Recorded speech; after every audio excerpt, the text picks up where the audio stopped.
અહીં 10,000 ભક્તોનું ભોજન માત્ર 30 જ મિનિટમાં તૈયાર કરવામાં આવે છે। આ રીતે અલગ અલગ કેટેગરીમાં 6 થી 7 ભોજનાલય અહીંયા બનાવવામાં આવેલા છે। અહીંયા ઓઇલ બેઝ ટેકનોલોજીથી રસોઈ તૈયાર કરવામાં આવે છે, એટલે કે આ હાઈટેક કિચનમાં અગ્નિ કે ઇલેક્ટ્રિસિટીનો સીધો ઉપયોગ કરવામાં આવતો નથી। જય શ્રી કૃષ્ણ, જય કષ્ટભંજન દેવ। તો મિત્રો, મારા એક નવા વિડીયોમાં તમારું સ્વાગત છે।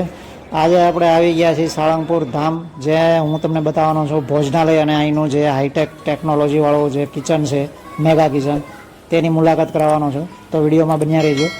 તો આ જે ભોજનાલય છે 55 કરોડના ખર્ચે બનાવેલું છે, સાળંગપુર ભોજનાલય। તેનું ઉદ્ઘાટન 6 એપ્રિલે અમિત શાહના હસ્તે કરવામાં આવ્યું હતું।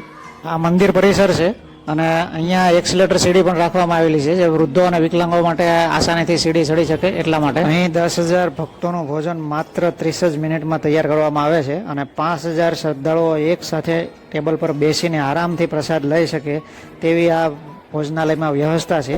આ ભોજનાલયમાં અલગ અલગ 7 ડાઇનિંગ હોલ બનાવવામાં આવેલા છે। આમાં અત્યારે ઉપર પણ એક માળ છે, એમાં કામ ચાલુ છે ભોજનાલયનું। આ તમે જો, આ માળ ઉપર કામ ચાલુ છે। અત્યારે જેટલા લોકો અહીંયા નીચે બેસીને જમી શકે એવી જ વ્યવસ્થા ઉપર પણ કરવામાં આવશે।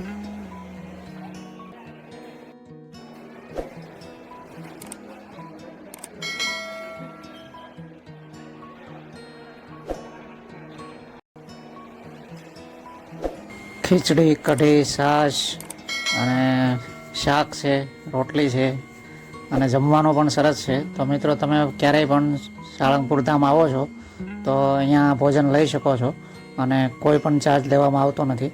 આ વીઆઈપી ભોજનાલય પણ છે, જે અલગથી હોલ હોય છે અને અલગ જમવાનું હોય છે, જે ખાસ મહેમાનો માટે હોય છે અને જે અહીંયા ઉચ્ચ અધિકારીઓ અથવા તો બહારથી જે મહાન સંતો આવે છે એમના માટે અલગ વ્યવસ્થા કરવામાં આવે છે।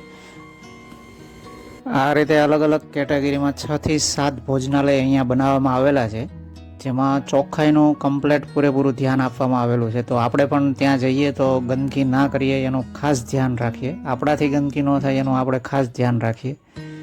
બાકી વ્યવસ્થા ખૂબ જ સરસ છે। હવે આના પછી હું તમને બતાવીશ અહીંયા જે રસોડું છે, જે મેગા કિચન, જે હાઈટેક કિચન તરીકે ઓળખાય છે। તો જોઈ લો, આ મેગા કિચન। અહીંયા ઓઇલ બેઝ ટેકનોલોજીથી રસોઈ તૈયાર કરવામાં આવે છે, એટલે કે આ હાઈટેક કિચનમાં અગ્નિ કે ઇલેક્ટ્રિસિટીનો સીધો ઉપયોગ કરવામાં આવતો નથી। ઓઇલ બેઝ રસોઈ તૈયાર કરવા માટે કિચનની બહાર એક મોટું ઓઇલથી ભરેલું ટેન્કર રાખવામાં આવે છે, જેને અમુક નક્કી કરેલા ટેમ્પરેચર ઉપર ગરમ કરવામાં આવે છે। ત્યાર પછી એને ઓઇલ જે છે તે પાઇપલાઇન દ્વારા રસોડા સુધી પહોંચાડવામાં આવે છે। પછી આ જે તમે વાસણ જે જોઈ રહ્યા છો, જે ડબલ લેયરના વાસણ છે, એની વચ્ચેની જે પરત છે તે ખાલી હોય છે, જ્યાં એમાં ઓઇલ સતત ફરતું રહે છે, જે ગરમ ઓઇલ, જેથી કરીને એમાં રસોઈ તૈયાર થાય છે। બહારથી વાસણ ઠંડુ હોય છે અને અંદરથી ગરમ હોય છે, એ રીતે કંઈક છે। તો સાંભળીએ આપણે અહીંના જે મેનેજમેન્ટ જે કરી રહ્યા છે એમની પાસેથી।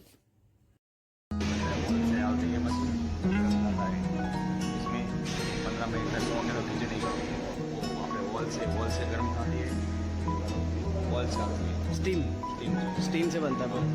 इसमें 10,000 मान के डाल दें। ओके। गर्म होता है तो बाहर ठंडा होता है, अंदर गर्म होता है। अंदर गर्म के रखता हो तो 15 मिनट में हमें 100 किलो चिकन मिलता है। ओके।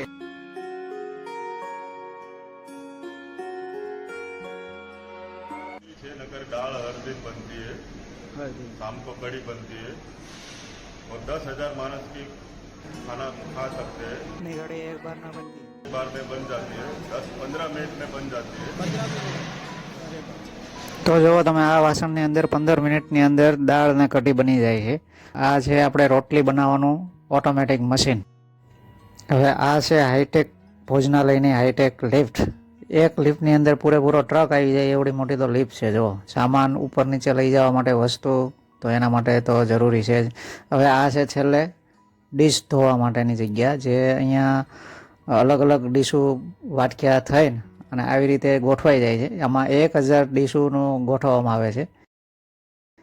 તો મિત્રો, તમને વિડીયો કેવો લાગ્યો જરૂરથી જણાવજો અમને, આ ભોજનાલય હાઈટેક ભોજનાલયનો। તો મિત્રો, ચેનલમાં નવો હોય તો ચેનલને સબસ્ક્રાઈબ કરી દેજો અને વિડીયોને લાઇક કરજો, શેર કરજો, કમેન્ટ કરજો। તો હવે વિડીયોમાંથી રજા લઈએ। જય શ્રી કૃષ્ણ, રાધે રાધે, જય કષ્ટભંજન દેવ।